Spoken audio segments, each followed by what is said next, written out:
Hi, everyone. I'm Matt Swanson, and I'll be talking about the challenges of having an overwhelming amount of options. So let's look at the project design. So when I was researching my project, I wanted to address the challenges that many young adults have during the decision-making process. So the goal of this project is pretty much to gather the information and use the Medium platform for publishing an article. And it's also a reflection that contributes towards the topic of mental health and lifestyle, and also references other sources that examine this particular problem. So the significance of the project. So really what I wanted to do here was to shed light on self-doubt and the concerns that we have when we're giving pretty much a limitless amount of possibilities to make a decision. For example, when it comes to internships, no one's going to hand it to you. You have to go out there and search for one. But the options, there's so many. I mean, how do you make a decision when it takes you tons of time to research hundreds of internship opportunities? And so really, I found that the rise of the internet and online businesses contribute to this fear, because let's say you're wanting to look for a product, for example, and there's hundreds of different variations of this one product. How do you know which one is best? Which one do you stick with? So a lot of the time, when it comes to kind of a social problem, this kind of results in people feeling lost and uncertain about oneself, especially now that as seniors, we're transitioning into the real world and getting out of college. Now it becomes the whole job searching. And a lot of people don't exactly know what they're going to do or where to look exactly, because they feel so overwhelmed with any field that they can go. Literally the opportunities are limitless, which actually causes people to be scared and unsure of things. So next slide, the project description. So I wrote this article looking at those concerns that, again, people have about this increasing problem, and kind of the rise of technology is only escalating that aspect. And also what I wanted to do in this article was explain ways that could help reduce these problems of self-doubt and disappointment when going through the decision-making process.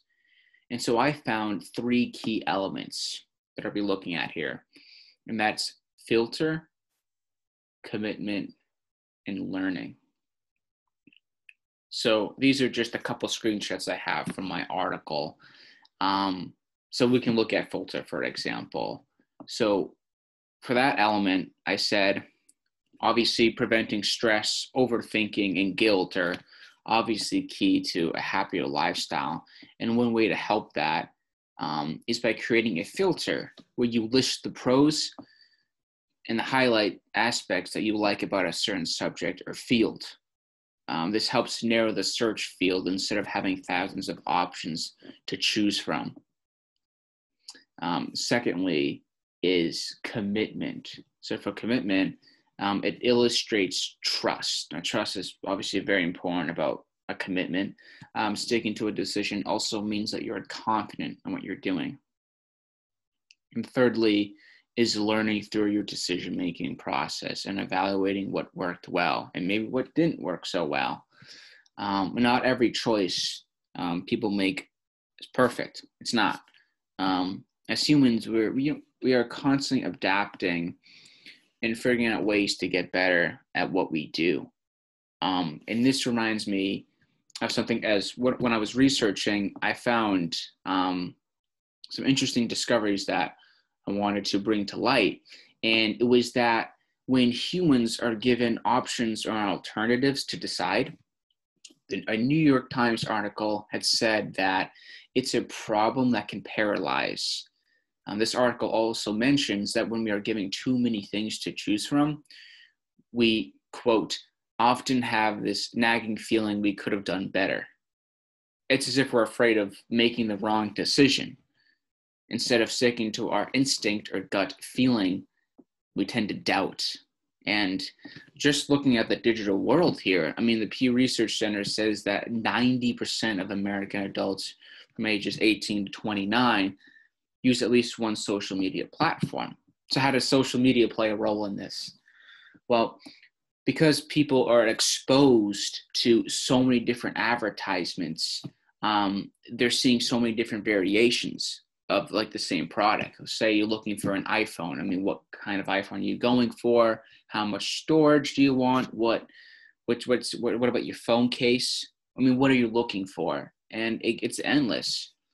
And interestingly enough, we're going back to the New York Times article.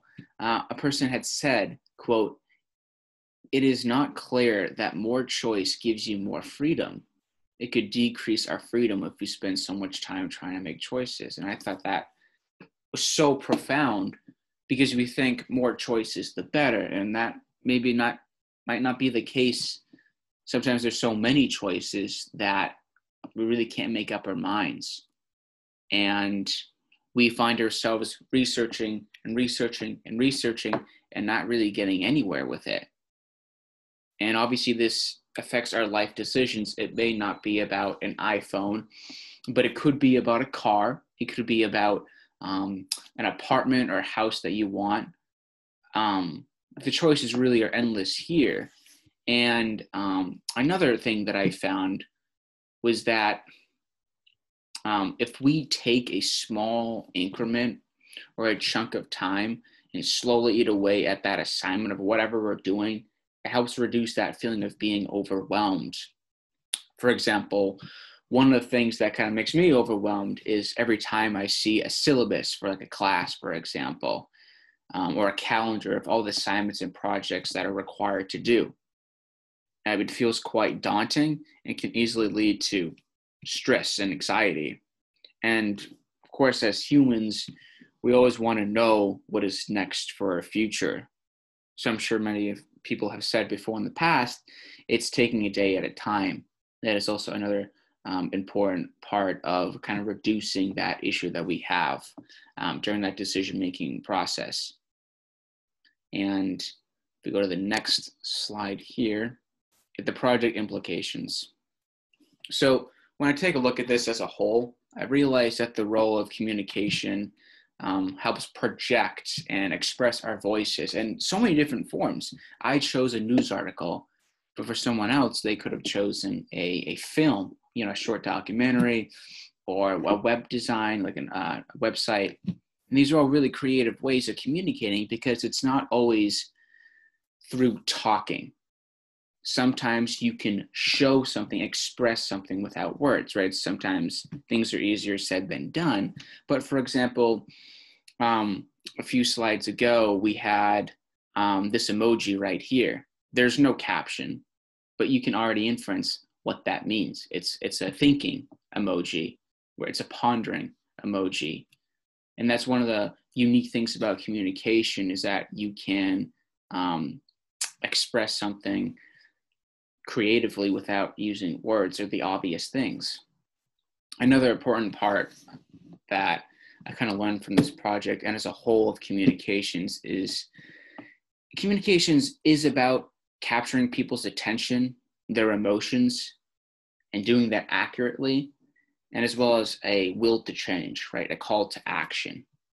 And as a student of communications, I think it is important to explore and understand a field or subject before making, before performing or before vocalizing your opinion, because it's so easy to judge something, judging by a book by its cover.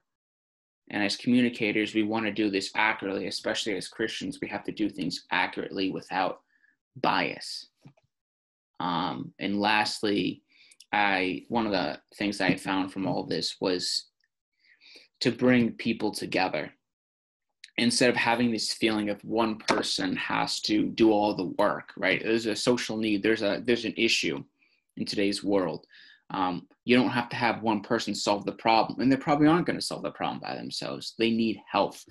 They need collaboration and unity and getting the approval from others. And I think that is what's going to make progress and addressing whatever the problem is again to bring people together. And don't think that one person can kind of carry the team. It's a teamwork to solve the problem. So thank you for listening.